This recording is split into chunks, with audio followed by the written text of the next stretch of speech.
Salut à toutes et à tous. Aujourd'hui, nouveau sujet. On va parler de pourquoi on pleure. Oh, she's sweet but a psycho, a little bit psycho. At night she's screaming, I'm on my mind. Donc, pourquoi pleure-t-on? Quel est vraiment l'intérêt? Et est-ce si faible que ça de se sentir délaissé en pleurant?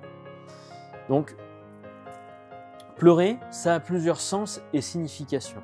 On peut pleurer de colère, pleurer de joie, pleurer de rire, on peut pleurer de tristesse, on peut pleurer de peur.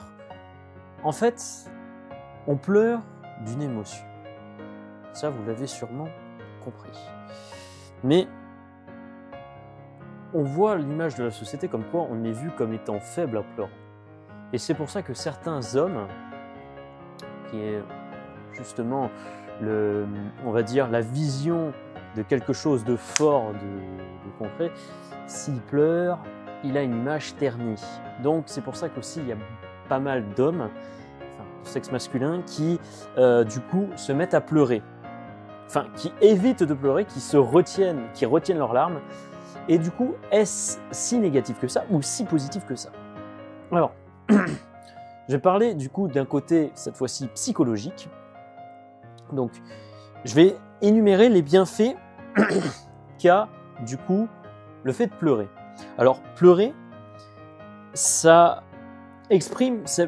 permet d'exprimer vraiment au mieux, de faire ressortir nos émotions les plus profondes. C'est vraiment les émotions qui sont ancrées en nous. Ça permet également d'ouvrir notre vision sur les choses qui nous entourent, d'élargir un petit peu tout ça, d'avoir un petit peu plus de recul. Et ça libère également des toxines qui évacuent du stress. Alors ça, c'est important. C'est-à-dire, quand je pleure, quand j'ai mes larmes qui sortent, ça permet de libérer des toxines qui vont enlever du stress. Ça, c'est important. Ça soulage et améliore l'humeur aussi. Il y a aussi un autre truc, c'est que ça permet de nous détendre.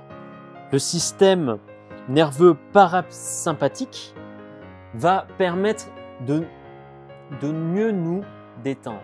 Donc en soi, le fait de pleurer, ça permet également de se détendre, de se sentir plus ou moins rassuré d'une certaine manière. Et ça, c'est le Centre National d'Institute of Health, donc, qui est un centre national réputé parce que voilà, il est reconnu au niveau international, c'est aux États-Unis, qui démontre justement ce fait-là, tous ces faits-là que je vous énonce.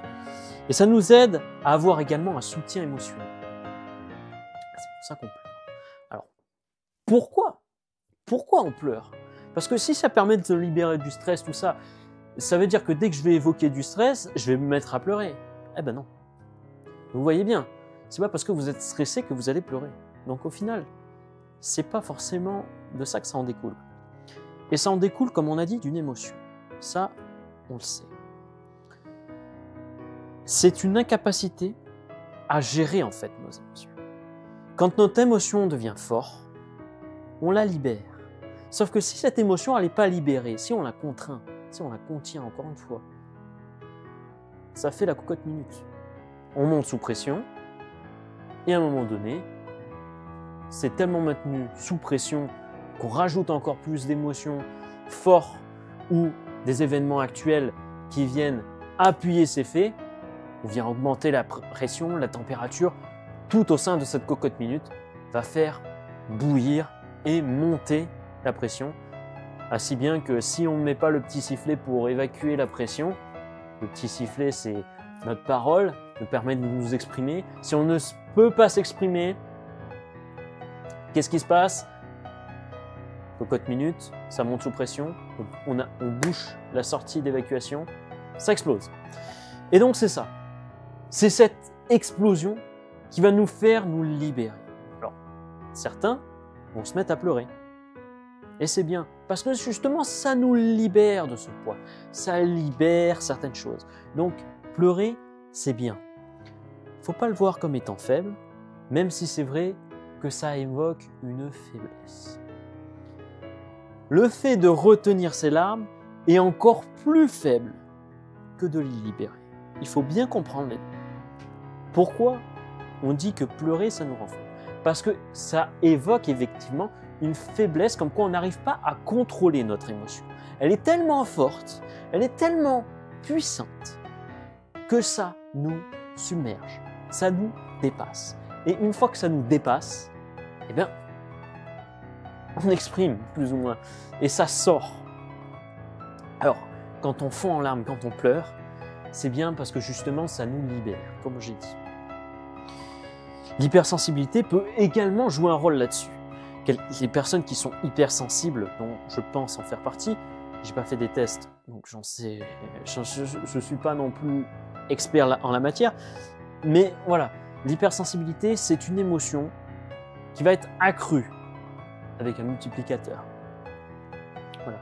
Donc c'est une perte de contrôle, d'humeur et d'émotion, et cette faiblesse ne doit pas être confondue avec une autre faiblesse, celle du déni. Et oui, si vous retenez vos larmes, vous faites du déni. Vous faites du déni. Et vous vous dites, non, je ne vais pas pleurer, non, je ne vais pas craquer, non, je vais... Vous faites du déni. Vous contenez cette émotion et donc du coup, ça pousse au clivage. Alors le clivage, on y revient du coup. Quand on fait du déni, encore et encore et encore et encore, on déforme la réalité. Et quand on déforme la réalité et qu'on se plonge dans un monde imaginaire et illusoire, on fait du clivage. On se clive de ce monde réel pour se cloîtrer dans son monde illusoire. Voilà. Donc se retenir de pleurer n'est pas une force, mais bien une contrainte.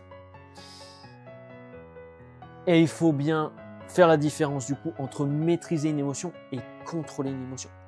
Une émotion, on ne la contrôle pas, on la maîtrise. Jamais vous ne pourrez contrôler une émotion. Vous pourrez plus ou moins prétendre maîtriser cette émotion, ça oui. Vous pouvez dire oui, j'arrive à gérer mes émotions. C'est bien, et je vous encourage d'ailleurs à le faire. Mais pleurer, c'est une faiblesse, mais ne pas démontrer cette faiblesse que vous avez, c'est encore plus grave parce qu'en fait, vous allez devenir encore plus toxique. Alors, je vais prendre un cas de figure concret pour mieux vous illustrer et pour mieux vous expliquer. Avec des arguments, on comprend mieux et avec des exemples également. Donc voilà un petit exemple. Je vous fais un petit exemple. Quelqu'un se fait humilier, il se fait rabaisser. On vient à plus ou moins faire ce qu'on appelle aussi, vous savez, du bizutage, où on vient un petit peu être dans le harcèlement, vous savez. Donc cette personne-là, elle a besoin de se libérer. Donc si elle contient cette émotion, si elle reste bloquée dans cette émotion, qu'elle n'exprime pas, qu'elle ne s'exprime pas d'une certaine manière, ben, si elle ne fond pas en larmes et qu'elle fait du déni en mode je suis fort, je ne vais pas relâcher, qu'est-ce qui va se passer? Eh bien, on en vient à des fonctionnements psychotiques ou névrotiques. Alors, la psychose ou la névrose, voilà. J'ai déjà fait un petit peu une aparté dessus, mais voilà. Et on va se tourner vers un côté psychédélique. Alors, pourquoi ce côté-là? Et qu'est-ce que ça évoque exactement? Eh bien, je vous le dis. Je vous explique tout. Si vous êtes justement avec quelqu'un qui vous exprime mais pas d'une certaine manière, peut-être que vous allez les exprimer d'une autre manière. C'est-à-dire que quand vous allez pleurer de rire, vous allez pleurer également de tristesse en même temps. Et ça va être dissimulé là-dessus. Si c'est ça, c'est bien. Mais si ce n'est pas ça, vous allez l'exprimer autrement. Vous n'allez pas pouvoir gérer votre colère, vous n'allez pas pouvoir gérer vos gestes. Et qu'est-ce qui va se passer? Vous allez frapper la personne. Meilleur des cas. Vous frappez une personne, au début vous vous en prenez aux objets. Ça monte toujours crescendo. Au début vous vous prenez aux objets. Oh, fais chier, bam, je donne un coup. Voilà, c'est simple, c'est facile. C'est rapide, bam, on donne un coup dans le mur, terminé. Le mur, il n'a rien fait, il n'est pas responsable. Vous avez projeté la faute sur les autres. Et là, on en vient encore une fois à un mécanisme de défense Plutôt que d'assumer sa responsabilité, on vient accuser les autres. Donc là, c'est exactement pareil. Plutôt que d'assumer ma colère, je préfère la déverser contre le mur. Voilà. Et je la projette contre le mur. Premier problème. Au lieu de l'exprimer, encore une fois, en pleurant. C'est inévitable. Et vous pourrez faire les forts, les fiers ou ce que vous voulez. Ça reste humain. Un autre exemple. Peu importe si vous êtes militaire, gendarme, que sais-je encore, forces spéciales, pompiers, voilà. Peu importe qui vous êtes, vous restez humain. Une chose essentielle et importante à comprendre, c'est que quand bien même vous êtes avec une telle prestance, même que vous êtes un homme politique réputé, ou que sais-je encore, peu importe. À partir du moment où vous faites du mal à quelqu'un, vous allez vous en vouloir. Petit exemple. Ce n'est pas une vraie arme à feu, c'est une réplique d'airsoft. Donc, admettons, avec cette arme, qui est une réplique, je le rappelle, mais on va partir du principe que c'est une arme. Une arme à feu, je pointe, je tire. À partir du moment où je fais feu sur un individu, sur quelqu'un qui est vivant, doté d'une conscience, vous allez avoir le sentiment d'une empathie profonde. Vous allez vouloir aider la personne, mais vous avez fait du mal, du coup vous allez vous en vouloir. Et c'est là toute la différence. Donc à partir du moment où vous allez en vouloir à la personne, à l'individu, eh bien c'est inné. Vous allez vouloir l'aider. Sauf que vous allez vous en vouloir parce que vous lui avez tiré dessus. Une arme, c'est fait potentiellement pour tuer un individu. C'est fait pour tuer quelqu'un. Plus ou moins, c'est fait pour trouer le corps. Pour neutraliser quelqu'un. Ou pour neutraliser. Que ce soit simplement une immobilisation, ou plus grave, la mort. Entraîner la mort. Mais à partir du moment où vous avez conscience de ça, vous allez vous sentir coupable. Vous allez avoir le sentiment profond d'une culpabilité. Donc ce qui fait que je suis gendarme, je suis policier, je suis peu importe, j'ai une arme à feu. J'ai une arme à feu, je fais feu sur quelqu'un. Putain merde, qu'est-ce que j'ai fait? Qu'est-ce qui me prend? Et là, vous allez fondre en larmes. Vous allez pleurer. Et vous allez vraiment déverser toutes vos larmes que vous avez. Parce que vous allez vous en vouloir d'avoir tiré sur quelqu'un, d'avoir potentiellement mis en danger sa vie. Parce que c'est ça. Et donc, il est là aussi le truc important de peu importe qui vous êtes, peu importe si vous êtes militaire, gendarme, policier, à partir du moment où vous avez une arme à feu entre les mains, c'est pas un jouet. Si vous faites feu sur quelqu'un, si vous tirez sur cet individu, vous allez potentiellement le blesser, voire le tuer. Et il est là le danger. Il est là le danger. Donc, encore une fois, faites attention à ce que vous faites. Et ça, peu importe le métier que vous faites aussi. Et c'est pas parce que certains ont fait des choses horribles que vous devez de faire aussi des choses horribles. La vengeance n'entraîne que la vengeance. C'est ridicule. Et je vous assure, les personnes qui s'en prennent à vous et qui vous disent « Ah ouais, mais toi, de toute façon, tu comprends pas ce qu'on te dit, nani, nana, ou je ne sais quoi. » Les personnes qui vous accusent, laissez-les vous accuser. Ils s'accusent tout seuls, en fait. Ils sont en train de s'accuser eux-mêmes. Je vais encore vous le dire si jamais vous n'avez pas vu certaines de mes vidéos. Quand on pointe du doigt dans une direction, il y a 3 autres doigts qui pointent vers vous, en fait. Donc automatiquement, quand vous allez critiquer plus ou moins ce que font les autres, en fait, vous vous critiquez vous-même. On se voit comme un miroir. La psychologie du miroir, par effet miroir, de Yoshinori Noguchi, justement, il nous évoque ce truc-là. Ce truc important. Et même en psychanalyse, on voit le transfert contre transfert. Ces choses-là, ça démontre également que peu importe ce qu'on vous dit, en fait, les accusations qu'on vous porte, c'est pas vers vous, c'est vers l'autre. Et donc, il faut accueillir, il faut accepter que l'autre ait potentiellement ses défauts. Alors, il faut écouter, il faut entendre, mais encore une fois, c'est difficile d'entendre une critique destructrice. Alors, on va faire la différence entre deux types de critiques, une critique constructive et une critique destructrice.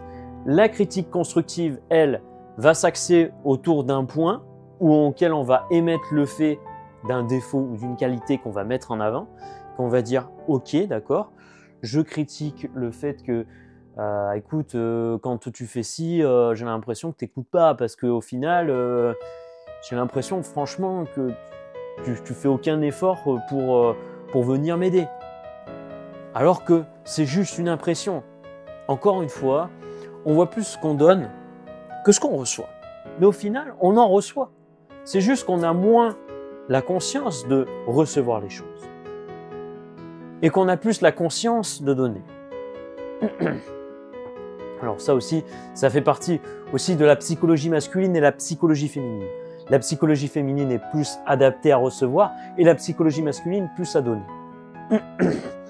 Voilà, mais ça c'est propre un petit peu à chaque individu. Voilà, un petit peu pour résumer tout ça. Et fondre en larmes, comme je vous dis, c'est plus libérateur qu'une critique, qu'une mauvaise chose.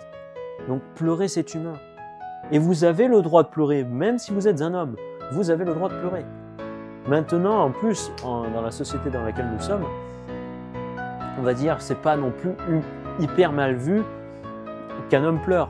Avant, ça l'était beaucoup plus. Là, d'autant plus que, comme je vous dis, ça vous permet de vous libérer de vos émotions que vous n'avez pas forcément libérées.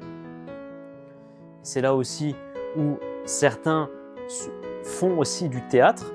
Le fait de faire du théâtre, de se mettre à la place de quelqu'un d'autre, d'émettre des émotions, en fait, toutes les émotions, quelqu'un qui fait du théâtre, toutes les émotions qu'il a contenues et qu'il ne voulait pas exprimer, eh ben, va les exprimer lors du théâtre. Lorsqu'on va dire évoque la tristesse de ce personnage, vous allez évoquer votre tristesse que vous avez renfermée à tel moment. Et là, ça va ressortir. Et là, ça va vous libérer. Donc, en quelque part, le théâtre peut être libérateur également pour vous. Là où ça peut également vous libérer, c'est quand vous allez pleurer, quand vous allez vous reposer, quand vous allez méditer. Toutes ces choses-là sont des pratiques qui peuvent vous aider justement à vous sentir mieux. Vous avez la méditation et vous avez également la SMR. Alors, j'envisage potentiellement d'en faire justement pour vous aider plus ou moins à prendre conscience et à surtout avoir confiance en vous, parce que c'est important, c'est essentiel. Encore une fois, si on s'aime soi-même, on aimera plus les autres. Et si on se respecte soi-même, on respectera les autres. Parce qu'il y a des choses importantes aussi où si forcément les autres ne vous respectent pas, c'est peut-être parce que vous ne vous respectez pas aussi. Et oui, parce que si vous ne vous respectez pas, vous ne respectez pas les autres. Et si les autres ne vous respectent pas, c'est potentiellement parce que vous ne respectez pas, comme vous ne respectez pas aussi les autres. C'est pour ça, la rétrospection, l'analyse, interpréter les choses, c'est essentiel, c'est important. Et c'est pour ça qu'une thérapie chez un psychologue, un psychanalyste, psychothérapeute, bref, tous ces psys peuvent vous aider, peuvent justement être plus dans la démarche de vous aider à justement passer ce cap et à mieux vous poser les bonnes questions. Les bonnes questions comme justement qu'est-ce qui est le plus important pour vous? Selon vous, vous trouvez plus important le parcours ou le résultat? Je vous laisse répondre à cette question. N'hésitez pas à y répondre dans les commentaires. Et je vous explique aussi la démarche pourquoi justement certains vont répondre le parcours et pourquoi certains vont répondre plus le résultat. En fait, le résultat, c'est plus ou moins le devoir. Le devoir qui est l'éthique, le surmoi, ce qui est conscient. Et ce qui va être inconscient, nos pulsions, nos envies, le désir, eh bien, c'est l'autre, c'est le parcours. Tout le parcours que vous faites, toutes les évolutions que vous faites, c'est votre désir. Le parcours que vous faites, le parcours que vous combattez, toutes les embûches par lesquelles vous êtes passé, ça, c'est votre envie. Et si pour vous, vous êtes plus concentré sur le résultat, ben ça veut dire que vous avez beaucoup de surmoi, vous avez beaucoup de filtres. Et que vous vous concentrez essentiellement sur le résultat final. Ça a été négatif. Ça n'a pas marché. Oui, mais est-ce que tu te concentres sur la bonne chose? Ou est-ce que tu te concentres sur quelque chose, justement, qui est futile, qui n'est pas évocateur? À mon sens, c'est plus le parcours qu'il y a. Pourquoi? Je vous explique. Le parcours, lui, c'est notre envie, le désir. Donc, quand bien même vous faites plus ou moins les efforts, que vous persévérez à galérer à obtenir ce que vous voulez, et que vous n'y arrivez pas, est-ce que ça a été bénéfique? Est-ce que ça a été maléfique? J'ai envie de vous dire, il y a aussi une expression où, alors je ne sais plus si c'est un berger ou un fermier, il y a un troupeau, peu importe, on va dire de moutons. Tiens, allez, on prend l'exemple du berger. Il y a un troupeau de moutons. Et il y a un berger qui veille sur ses moutons. Le berger revient avec 2 brebis en moins. Il s'est dit, merde, j'en ai perdu 2 en chemin. Et j'en ai perdu 2 en chemin. Son voisin fermier lui dit, ah, c'est vraiment pas de chance, t'as perdu deux brebis, ah, franchement, c'est vraiment pas de chance. Le fermier répond, le berger répond, peut-être. Et là, finalement, il trouve un élevage de brebis égarées. Il en trouve 5.